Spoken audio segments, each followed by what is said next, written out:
Morning, my dear students. I welcome you to Standard 6th. In today's first session, I would like to start with English Reader, chapter 1.1, that is the Kabuli Wala. The story that shows the bond of love. First of all, I would like to introduce you all the characters of this story. In this story, there are four characters. First is the writer who has written the story. Second, the writer's daughter whose name is Minnie. Third character is the writer's wife, that is Minnie's mother. And the fourth character is the Kabuliwala. The writer says that his daughter, 5 years old Minnie, cannot live without chattering. He really believed that in all her life she has not wasted a minute in silence. Her mother would often tell her to stop her prattle, but she could not. One morning, the writer was working on the novel. Minnie stole into his room, put her hand on him, and said, "Father Ramdayal, the gatekeeper calls a crow a caro. He doesn't know anything, does he?" That Minnie entered the writer's room and she started talking with him. Before the writer could explain this to her, she jumped to another subject. "Father," she said, "Bhola says there is an elephant in the clouds.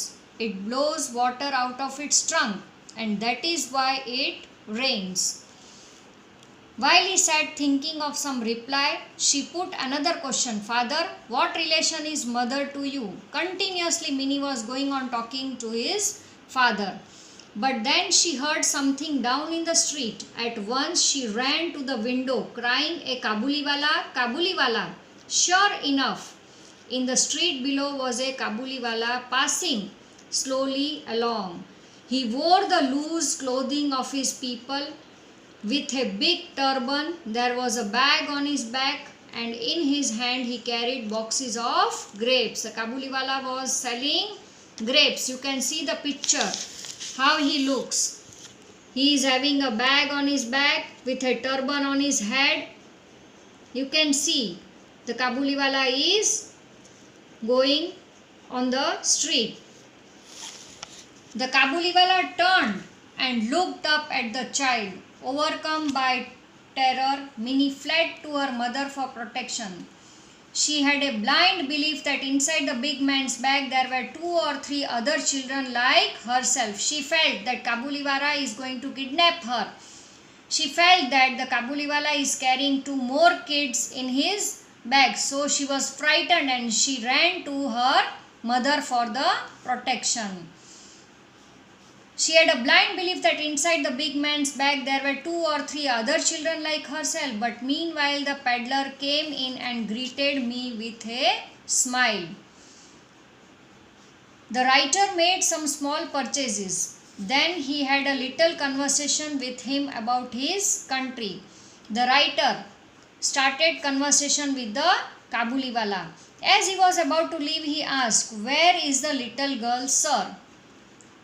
Thinking that Minnie must get rid of her false fear, writer had her brought out. She stood by writer's chair, looking at the Kabuliwala and his bag. He offered her nuts and raisins, but she was not tempted. She clung close to him. This was the first meeting of Kabuliwala with Minnie. One morning, you can see in this picture the Kabuliwala and the writer, Minnie's father and Minnie. One morning, not many days later, the writer had to go somewhere. As he was leaving the house, he was startled to find that Minnie was laughing and talking with the great Kabuliwala. She was seated on a bench and the Kabuliwala was sitting at her feet. Minnie had never found some patience a listener all her life. Minnie never used to sit so quiet and listen to somebody else who was talking. But this time, When Kabuliwala was talking to Minnie, Kabuliwala was talking, Minnie was quite listening to his speech. The corner of her little sari was already stuffed with almonds and raisins. Why did you give her those? Writer said. The writer gave him a coin. The writer gave money to the Kabuliwala.